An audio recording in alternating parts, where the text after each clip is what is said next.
Nama saya Ana, mamanya Naura Ryan dari kelas 7F.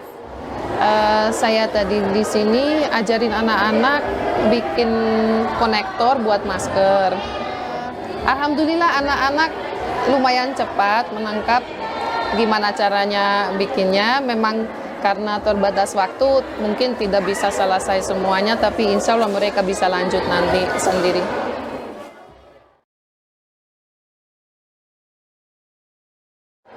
Ya, alhamdulillah saya senang sekali lihat kegiatannya anak-anak di sini. Sangat senang bisa datang juga hari ini, silaturahmi, bisa insya Allah bagi ilmu sedikit kepada anak-anak yang nanti mungkin bisa bermanfaat.